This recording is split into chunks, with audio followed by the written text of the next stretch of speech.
You have a PDF file you need to convert into Word, right? But you're not sure how to do it for free? No worries. In this video, I'll show you exactly how to convert a PDF to Word for free on your PC or laptop. First, open your browser and search for Small PDF to Word, or any free PDF to Word converter.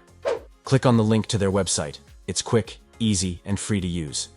Next, you'll see a button that says Choose File. Click on it and upload the PDF file you want to convert. You can also drag and drop your file into the upload area. Once the file is uploaded, the tool will automatically start converting your PDF into a Word document.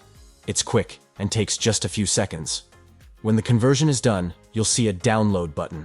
Click on it to download your Word document.